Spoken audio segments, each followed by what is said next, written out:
Hey, it's Todd Brown. Welcome to the training. We're going to be covering 10 marketing secrets that marketplace mavens use to engineer celebrity status and command premium fees.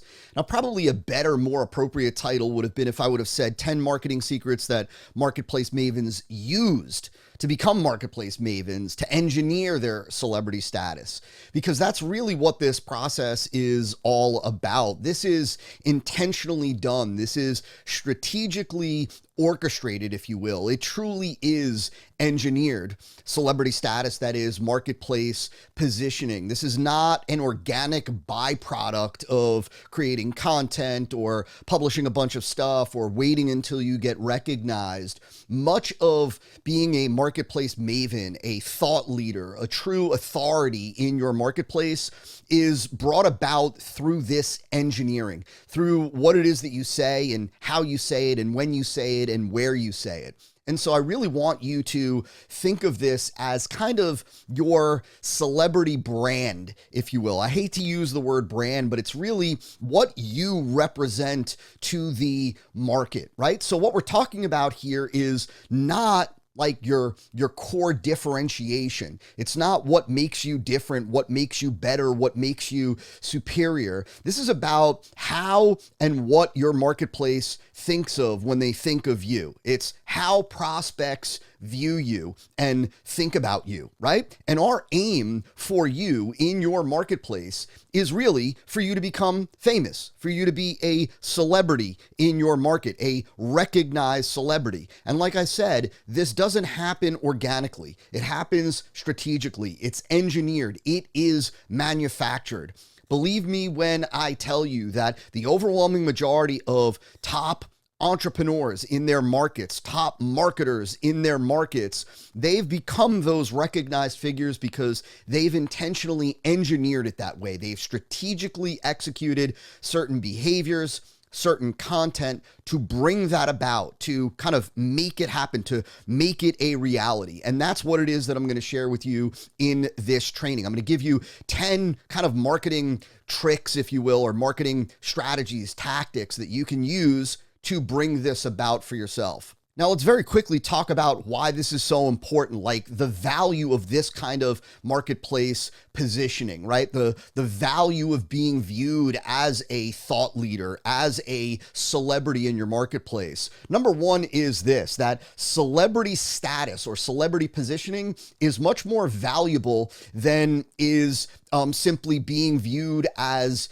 an expert, right? Celebrity is more valuable than authority. There are a lot of celebrities that really don't have any expertise that make a heck of a lot more money than some of the top experts in the world, right? There are professors and teachers that know a lot more about certain topics and they make far less money than many celebrities. There are even folks that are celebrities, they're experts in other weird topics, right? But because of their celebrity status, they're able to go into different markets and make money. Dr. Phil comes to mind, right? And so celebrities make a lot more money than authorities do. There is value in celebrity status. If I had the choice between being viewed as an expert, being viewed as an authority, and being viewed as a celebrity, or I should really say having expert status or having celebrity status, when it comes to business, I would choose celebrity status all day, every day. Now, in the expert space, coaching, consulting, information product creation, coaching, training, that sort of thing, prospects buy people. They buy people first, right? They look to spend money with celebrities, with experts, right? After they've bought into the expert, after they've realized this is an expert, this is a celebrity, this is an individual that I want to be connected to, that I want to be connected with, that I want to be associated with. And so, right, like part of becoming that individual in their eyes that they want to be connected with, part of becoming that expert is establishing this kind of marketplace positioning, this kind of celebrity status, this kind of, being viewed as not just a thought leader, but a celebrity thought leader, right? Not just being viewed as an expert, but being viewed as a celebrity expert. And so huge. Next is marketplace longevity, right? With celebrity status, with this kind of marketplace positioning, when they view you as a thought leader, when they view you as an expert, when they view you as a celebrity, somebody that is talked about, right? That leads to being sought after. When you are talked about, right? When people talk about you, your brand, your knowledge, your methods, your mechanisms, right? That being talked about leads to being sought after. And that contributes to marketplace longevity, because what happens is over time, more and more people will buy because of your positioning, not necessarily because of you've got this new thing, right? The folks that don't have this marketplace positioning, the experts, the coaches, the consultants that don't have this marketplace positioning, they're really only as good as their last promotion, as their last campaign. But when you've got marketplace positioning, when you create this and kind of engineer this marketplace status, that marketplace status gives you longevity in the niche, in the marketplace.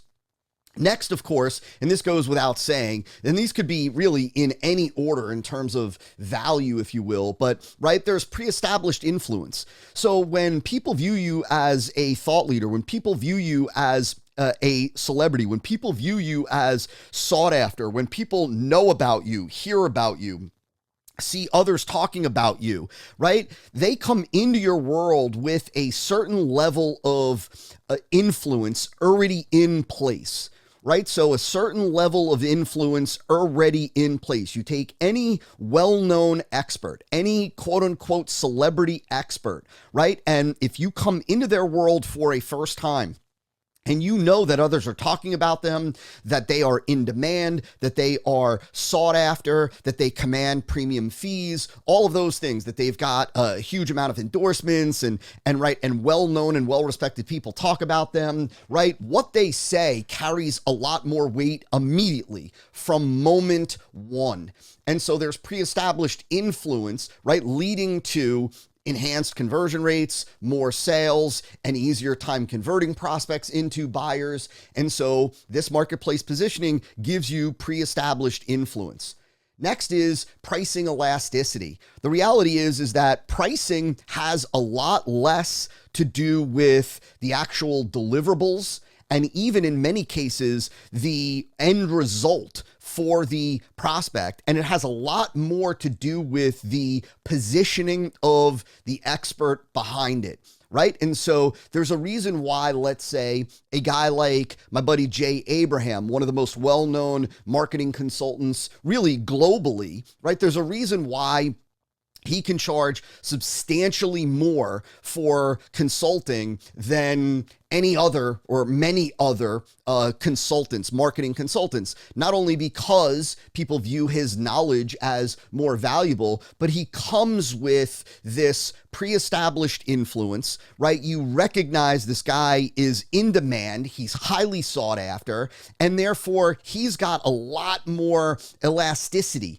in what it is that he can charge. He can charge a lot more and get it. He can command a lot more. He can command those premium fees because of his positioning, right? And so it's not that Jay would spend more time with you than any other consultant. It's not that Jay would give you any more information than any other consultant. And it's not even that Jay would necessarily get you better results than any other consultant, but his positioning allows him to charge substantially more fees. And that leads us into that value outside of comparison. See, when you've got this marketplace positioning and people are looking at you and people are looking at, let's say, another coach, another consultant, another expert, another author, another speaker, right? Well, there is value that comes with you that is outside simply comparing, well, this person offers a multimedia training program and this person offers a multimedia training program. This person offers one-on-one consulting. This person offers one-on-one consulting. All of those things allow for an apples to apples comparison, right? And you can judge it based on, well, what am I getting from this person? What am I getting from this person? This person's going to give me 15 hours. This person's only going to give me 10 hours. Therefore, I want to go with, no, you see, when you've got this kind of marketplace positioning, there is additional value that is added to the equation outside of comparison, right? That's why there are lots of people that would rather pay Jay for 3 hours. Just as an example, I'm only using Jay just because he's a friend and he is, this global consultant, if you will, for big brands, right? But that's why people would pay Jay a lot more money for 3 hours of his time than they would another consultant for 13 hours of his or her time, right? Because again, this positioning brings enormous value. And so these are the reasons why you need to take marketplace positioning and what the market is thinking about you, right? How does the market view you, right? Are you being talked about, right? And how are you viewed? And right, all of those things, what we're talking about. And so with that, I'm going to share with you 10 quick marketing strategies, marketing secrets, if you will, that you can use to foster, to engineer, to bring about this kind of marketplace positioning for yourself. And so the first one is what I would call Maven stories. So when it comes to Maven stories, number one is, and you've likely heard many of these, right? But is sharing your origin story. If you look at superheroes, I don't care whether it's Batman, whether it is, Spider-Man, right? There is an origin story. There's a backstory. There's a story behind what led that superhero to become the superhero. What happened in their life, in their childhood, right? What was the thing where they were bit by a spider, or they were from this planet and then they were banned, right? Like, we could go through the different superheroes and we would be able to tell, right? Like, many of them are common, at least the well-known superheroes, right? You'd be able to tell what their backstory is, their origin story. There is value in sharing your origin story because it gives people more insight into who you are. You're going to learn as we go through this, especially when we get towards the end of the 10, right? That people knowing you, knowing bits about you, knowing more about you, being able to describe you to a friend or to a family member is critical in being able to occupy space in their mind, in being able to create this status. If they don't know you, if they don't know where you've come from, if they don't know really what you're about, which is the next kind of Maven story, your mission, right? Then it's hard for them to hold you, right, in their mind, then view you a certain way because they know very little about you.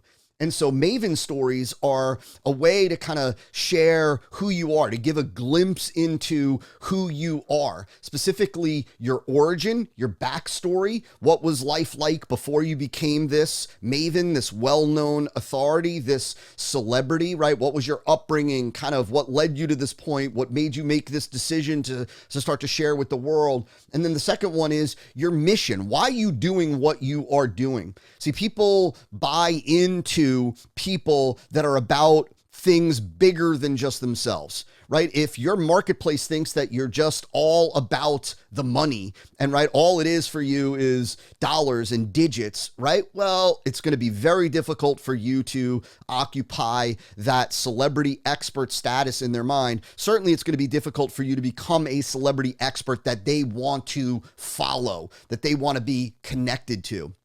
And so what is your mission? What is your why behind what it is that you are doing, what it is that you are sharing, what it is that you are bringing to the marketplace? Share this. And this is one of those things, just as a side note, right? And when it comes to all 10 of these marketing secrets, if you will, that I'm going to share with you, right? This is an ongoing thing.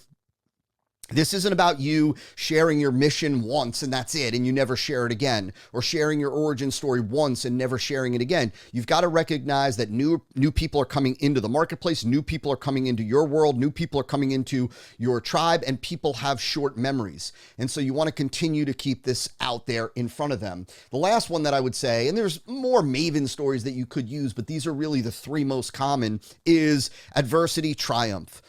Sometimes this is referred to as the hero's journey, right? Like, what adversity did you face that you then overcame? This doesn't have to be a traditional or typical hero's journey where, life was normal and then you are presented with, a challenge or something, right? And then you discovered something and you met a mentor along the way. This is really more about what are the adversities that you faced in your life and how did you overcome them? Again, demonstrating to the marketplace that you are somebody that has not had it easy, like that everything hasn't come to you easily, right? That you have faced adversity, that you've risen to the challenge and that you've overcome. Right. And so, again, this is about kind of creating that, I would say, a little bit of the background to your legend and getting that out there, regularly sharing these kind of things, like having these be little bits, little nuggets that you use to communicate with the market, right? You can have little nuggets in ads. You could have little nuggets, little gems of these and the other 9 that I'm going to share with you in your content, in your videos, in your blog posts, in your emails, right? You have to recognize that when you are engineering this kind of positioning, and by the way, as a side note, there's the engineering of this, and then there's the holding on to it, right? And so the stuff that I'm sharing with you here is stuff that you're going to use from now on, right? Because you got to engineer it and you got to continue to make sure that it sticks, so to speak. You've got to recognize that everything that you do is using a mix of strategies. What I mean by that is that when you're putting out an ad, you might have a particular call to action, right? There's an emotion that you're trying to tap into. There's a benefit that you're trying to convey to the prospect. But at the same time, right, if that ad is being viewed by thousands of people, some of which won't click right now, some of which will click right now, some of which may ignore it, some of which, right, may just read and not respond or watch and not respond. It's an opportunity to, again, shape your positioning, right? And so we're going to take advantage of all it. So there's no kind of, right, we only work on our positioning, our marketplace status here at this time, and every other time we focus on marketing, we focus on X and Y and Z. No, this becomes part of what it is that you do. So at every kind of opportunity, we are including little bits of this to bring this out in front of the marketplace. And so that's number 1. Number 2 is what I call flag in the ground. And this is critical. This is one of the biggies for every marketplace maven in the expert kind of space, if you will. And so the way that I want you to think about this flag in the ground is, what's the space or the area or the topic that you want to own in the mind of the market? Right? In the mind of the market, when they think of the expert, the authority, the biggie, the top dog, as it relates to X or as it relates to Y in your marketplace, right? Like, what do you want to own? And you need to look to see in your marketplace if there is a gap. So let me give you an example.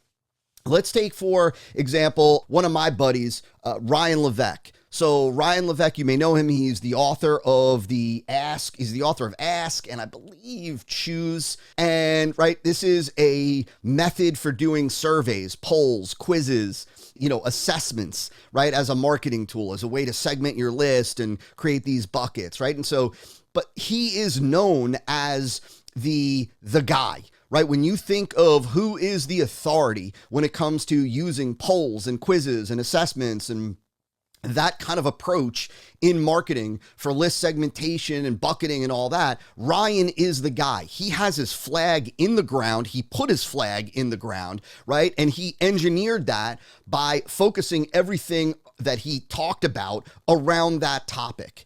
If you think about, let's say, product launches or launching a product, right? Another one of my buddies comes to mind, Jeff Walker, right? Jeff Walker, the guy behind Product Launch Formula.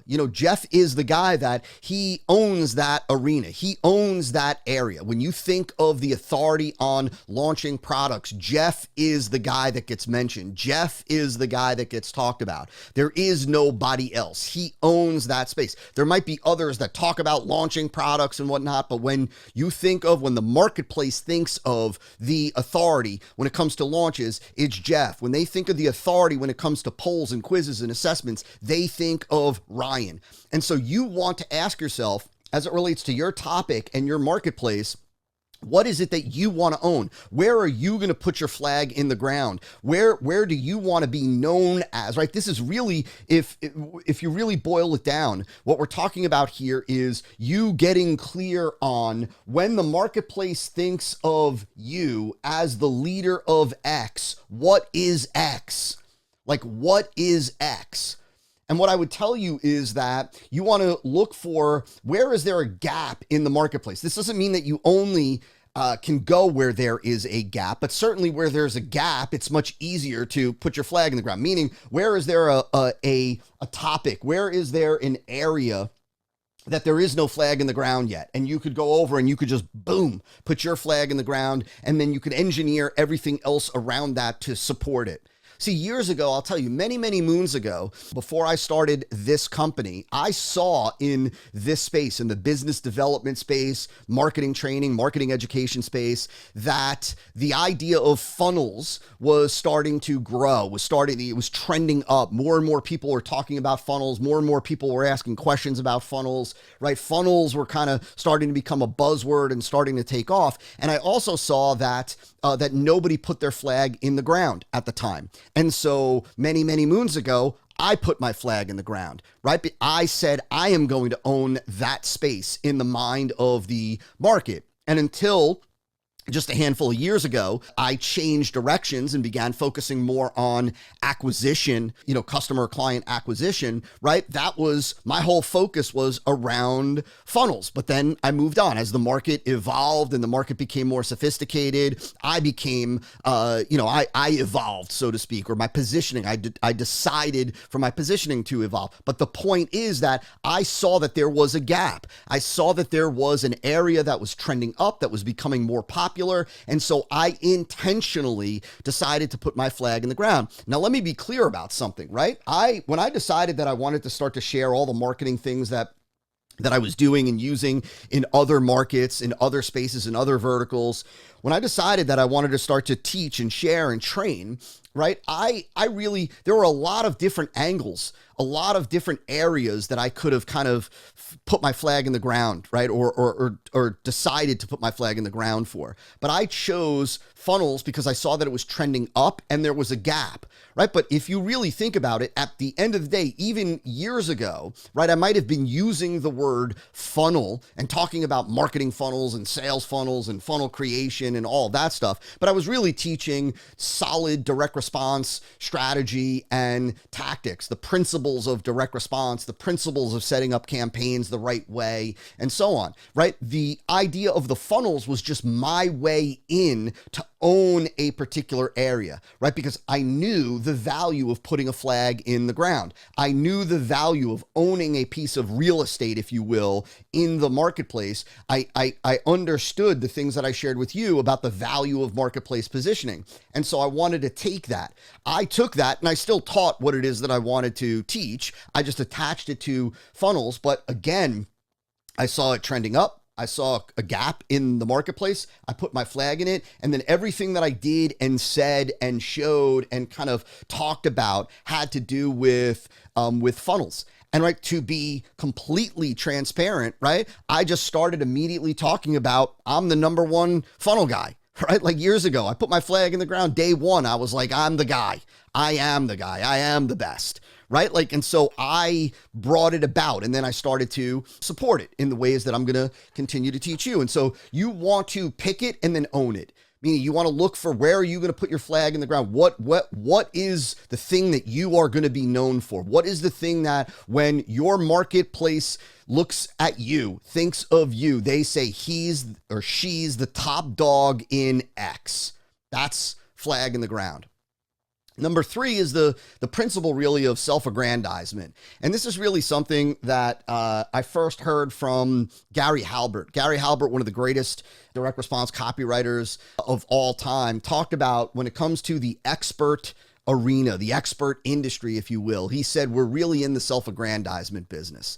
And the idea of self-aggrandizement is that you must be your own biggest cheerleader, right? Like, in other words, you have to You have to make sure that the marketplace knows what it is that you bring to the table, who you are. You have to seed your communications so that the marketplace, they see you a certain way. They view you a certain way. Remember I said earlier that this isn't something that comes about organically. You can't wait for people to say nice things about you. You have to start by saying nice things about yourself, so to speak, right? The marketplace will catch on. The marketplace will eventually, right, start to repeat what's being said. But certainly initially, and I would really go as far as to say ongoing, you have to be your own biggest cheerleader.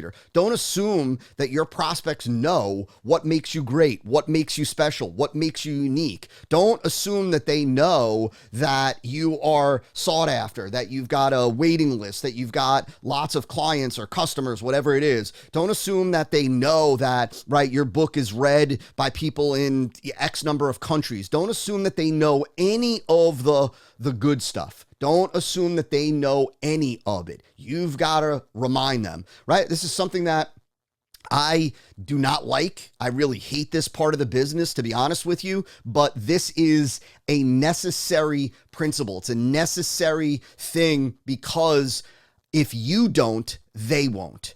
And so certainly initially you've got to start out. When I put my flag in the ground as it relates to funnels many moons ago, right? I was talking about, I was saying things, I'm the guy, right? I would talk about the reason why I'm the guy. I would talk about things like, right? Like, look, these are things I'm going to share with you that others don't know. This is what makes me the guy when it comes to funnels, right? Like I would say those things as much as it would pain me to have to say that. The reality is that you've got to get over that. Because you can't assume that prospects know what makes you great. They're going to repeat what you say. That's the reality. You've got to start the wave, right? You can't wait for the wave and then ride it. You've got to start the wave. You've got to be the one to create the wave. And so you've got to remind them often of what makes you unique, what makes you special, what makes you a celebrity. You've got to demonstrate, right? And you don't I'm not telling you to be braggadocious. I'm not telling you to brag, right? There's a difference between, bragging and self-aggrandizement. So self-aggrandizement, like you could still mention little things like, right? Like you could kind of soften it up by saying I try to do that by saying things like, it still blows me away that I'm the guy that the top entrepreneur marketing experts come to when they need help with their own campaigns. Right? See, I'm softening it up by saying it still blows me away, which oftentimes it does, right? But what I'm getting out to the marketplace is I'm the guy that the other experts come to when they need help with their campaigns. I want you to think about this for 1 second. How does the marketplace, right? You hear this today all the time, right? When folks introduce me on podcasts or conferences or wherever, they'll always say, right, Todd's the guy that the other experts come to when they need help with their own campaigns, right? And that's absolutely true. But where did they hear that first? They heard that first from me. If I didn't say it, nobody would say it because nobody would know. And so whatever it is that you want the market to know and to say, to pass on, to learn about you, right, you've got to put out in the marketplace. Right? And I would tell you that you've got to put it out in the marketplace and you've got to do it often. And so you got to be your biggest cheerleader, the principle of self-aggrandizement.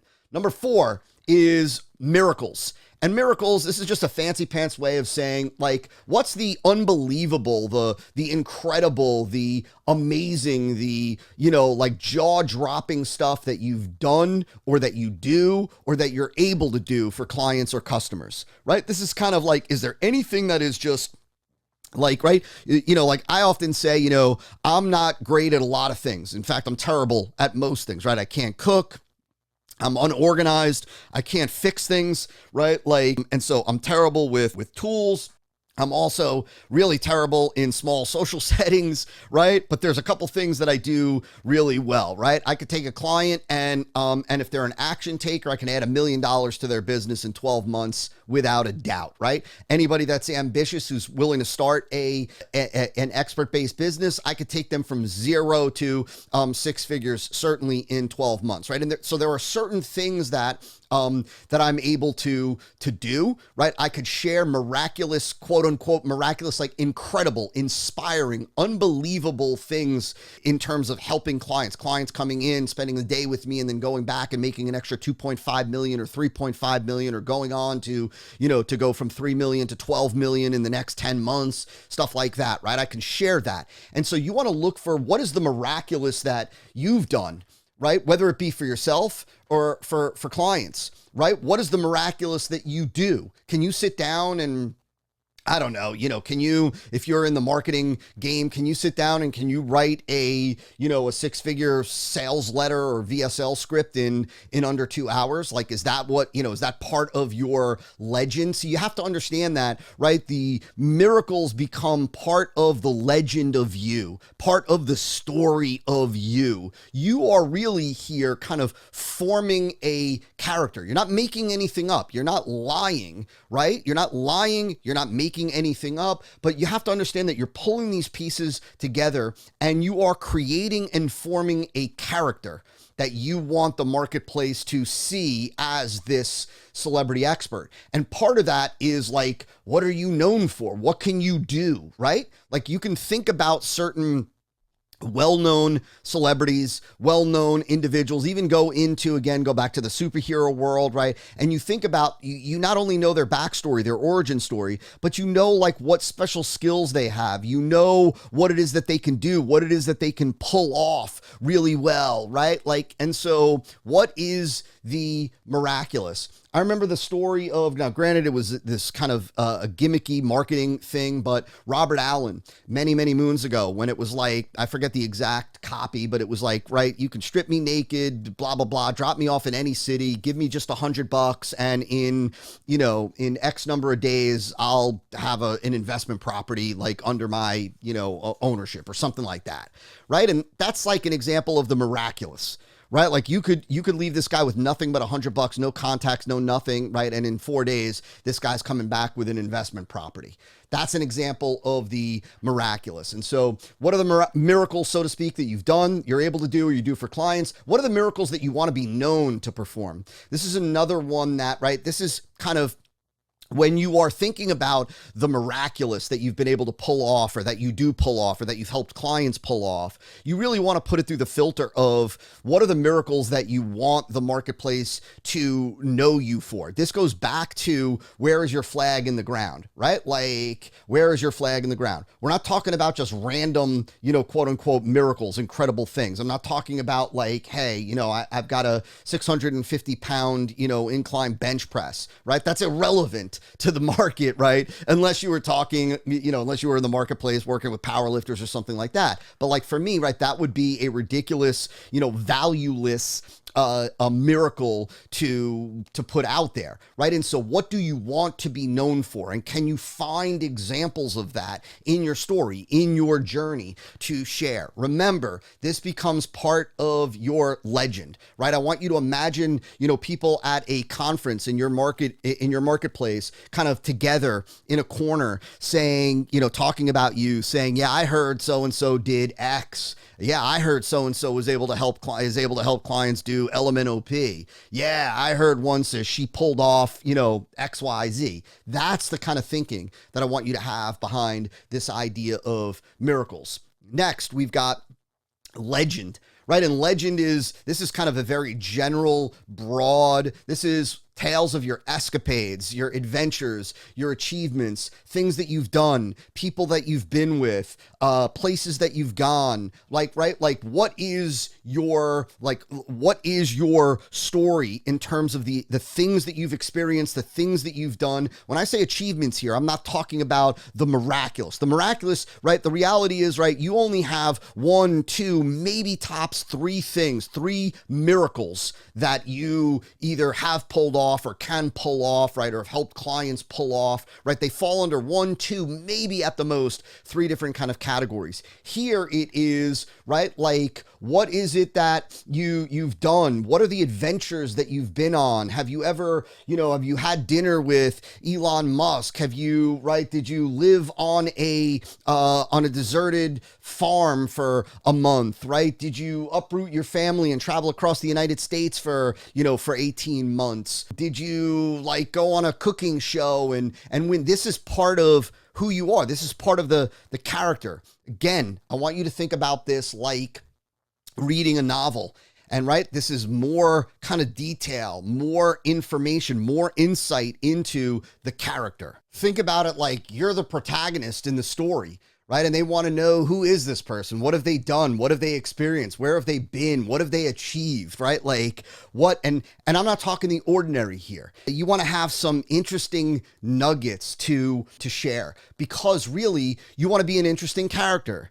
That's right. The marketplace has to have interest in you for you to be somebody that is talked about, right? And so part of that is, were you on a deserted island? Did you used to ride horses? Like, what is it that you can share that makes up who you are, your character? Number 6 is proprietary school of thought. And this is really at the root of your expertise, your knowledge, and what it is that you share. So number 1, you have to have this clear, I believe Dan Kennedy calls it enunciated philosophy. Like, you have to have a clear view, point of view, philosophy, take, perspective on your topic, what it is that you are talking to the marketplace about, right? You have to have a clear stance. They have to know what it is that you represent. They have to know what it is that you are all about. Like, what is the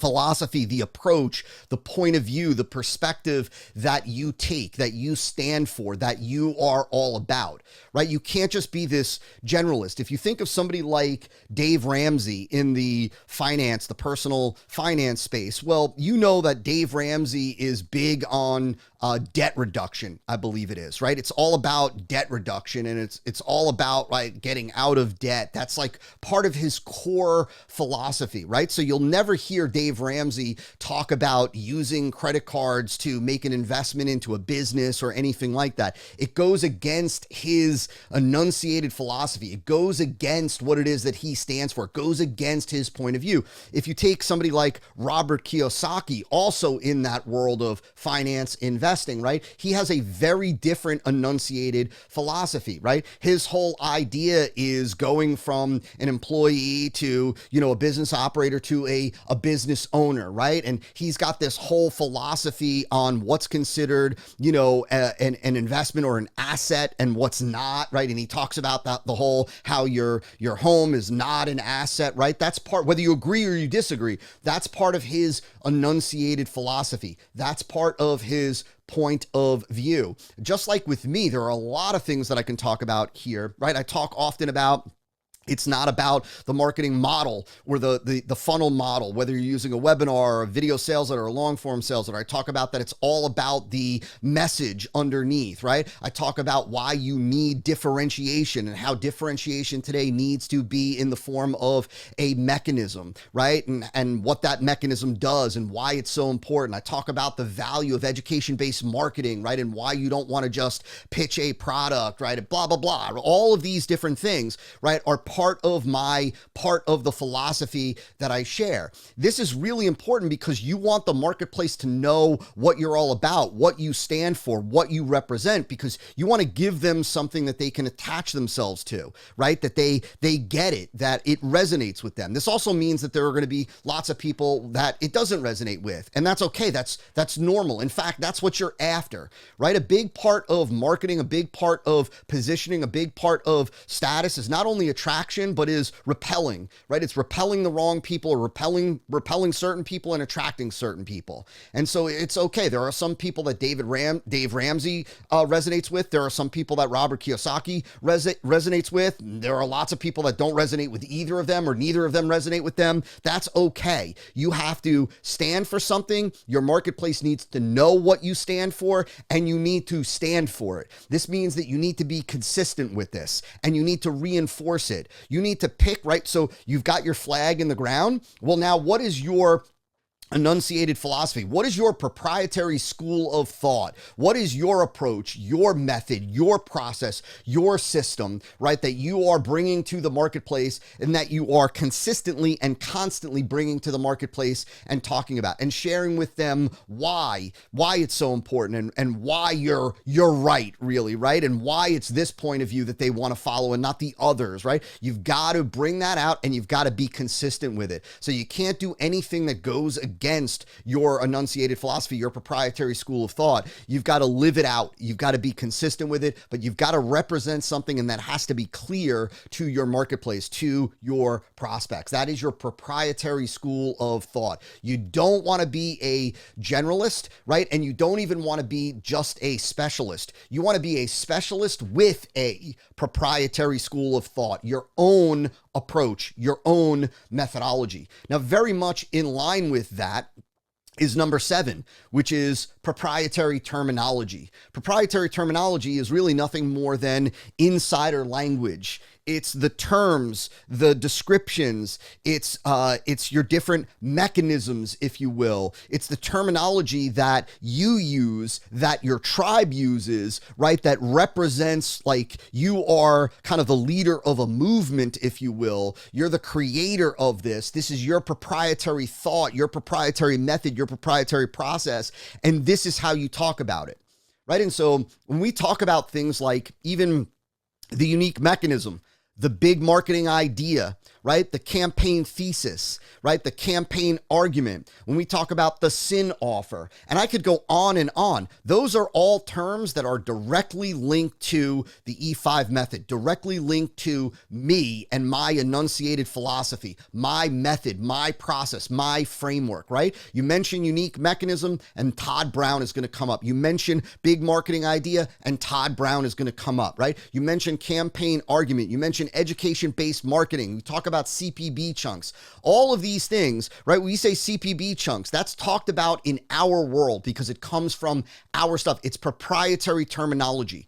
And so, right, you want to move away from generic terminology. You want to move away from terms and phrases and words and titles, if you will, that are just generic, and you want to generate, create, develop your own proprietary terminology. That proprietary terminology, of course, should be directly linked to your proprietary school of thought, to your method, to your mechanism, right? And so this is really important. You want this language being used, and you want the language being tied to you.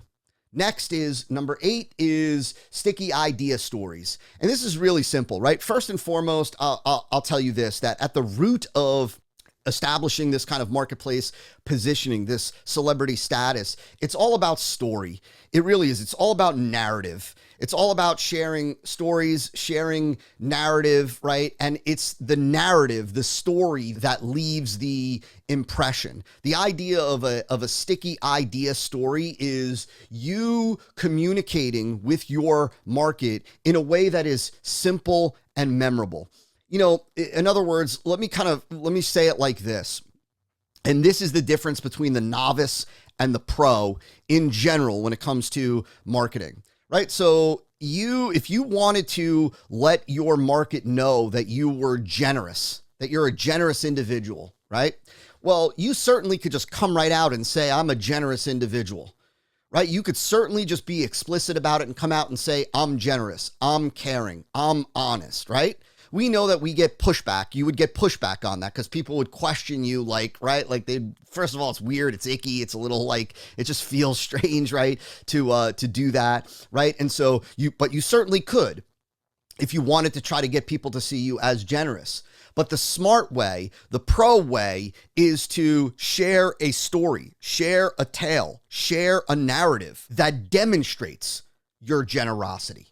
Right? So you don't have to come out and say, I am sought after. When we talked about earlier, self-aggrandizement, right? This doesn't mean that you have to come out and say things like, I am sought after, I am phenomenal, I am this, I am this, I am this, I am this.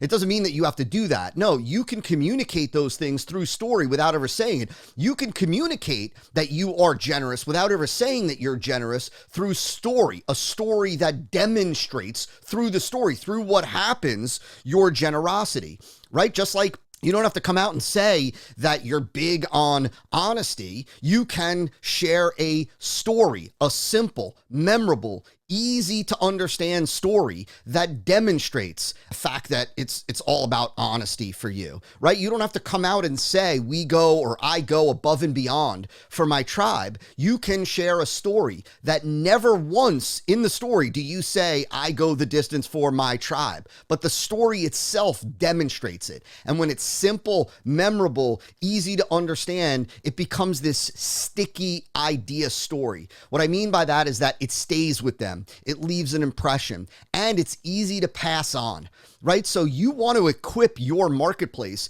to be able to pass on stories, right? They're not going to pass on simply things like, this person is generous or this person is caring, right? They're going to pass along stories, tales, vignettes, nuggets of narrative because that's what people share. And so you want to give them that fodder. And so anything that you want your market to think about you, believe about you, you communicate through story. And the key is that you just make it simple and memorable. Stories are one of the most powerful tools that we have in all of marketing. Stories are really one of the most powerful ways to teach, to persuade, to lead. And so here, what we're talking about in this context is we're talking about using stories to communicate the elements of who you are, what you stand for, what you represent to the market, using stories that are simple, memorable, and immediately understandable, easy to understand stories. Those become sticky idea stories that they remember, right? That they can conjure up, right? Not these deep, philosophical, heavy duty stories, but simple, quick, memorable, short narratives that communicate what it is that you want to communicate. Number 9 is authentic voice. And this is really at the root of this is let your unique personality, perspective, and voice shine through. Don't try to be somebody else. Don't try to be somebody that you're not. What people want today, more so than ever before, is they want authenticity, man. They don't want this veneer. They don't want a mask. They don't want somebody pretending to be a certain way. They don't want something that's polished up for the public. They want somebody that's going to be real, that's going to be authentic, that's going to let their full self shine through, warts and all.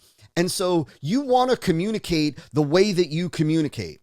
Don't try to communicate in a different way. Don't try to be more professional. Be you. Be you. Use the terms, the phrases, the words that you would ordinarily use because your marketplace should recognize your voice. If they get an email from you and they didn't see who it's from, they should over time know that that's you. They would open up or could open up several different emails, not looking at the from line, and they wouldn't be able to tell whether it is you or not because there's nothing that distinguishes the way you speak or what you talk about. Then that's not a good thing.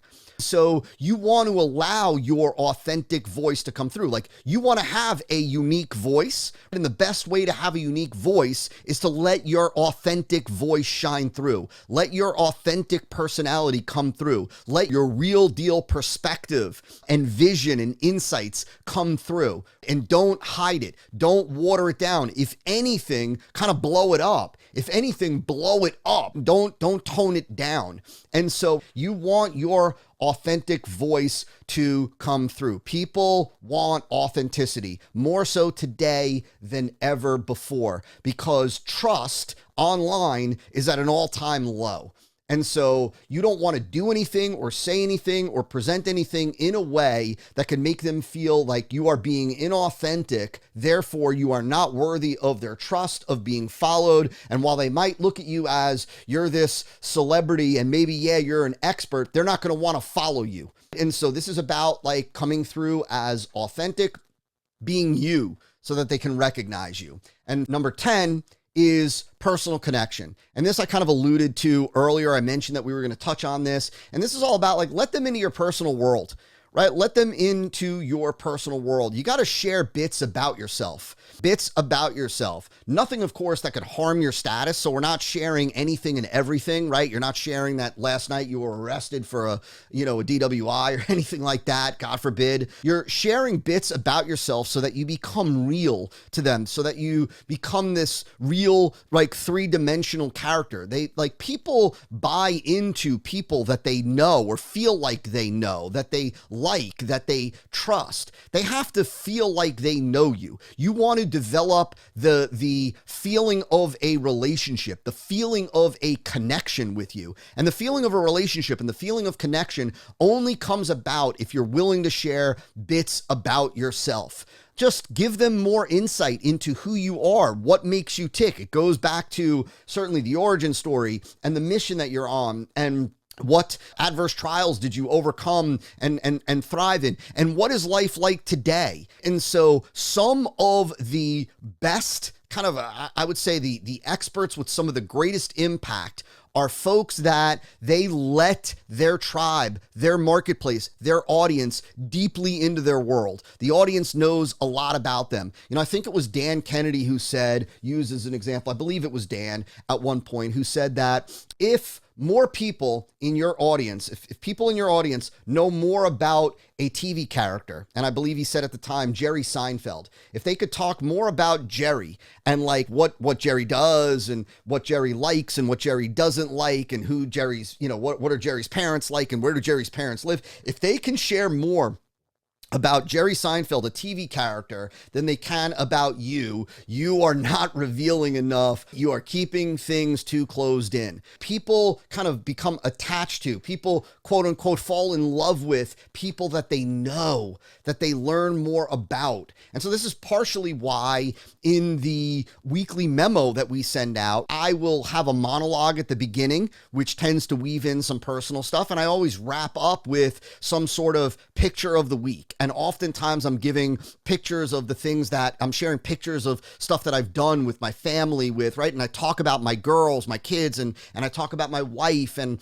I'm sharing bits. I'm bringing people in to become more real, more dimensionalized, so to speak, right? And to show authenticity, right? It's important. It is important. And so that is number 10. And so there you go. That is how you can engineer your positioning, your celebrity status. And remember something, I want to leave you with this, that this is super important that you establish this positioning, because the better your positioning is, the more influence you have when people come into your campaigns, the longer you will thrive in your marketplace, the more price elasticity you have, meaning the more of an opportunity you have to raise prices well above competitors, well above the market. This is huge. And again, there's massive value in being talked about. When you are talked about, you are sought after. And when you're sought after, you can raise your prices. Selling becomes easy. Growing your business becomes easy. And you've got longevity in your marketplace. And so now you know how to engineer your maven status, if you will, in your marketplace. Go to it.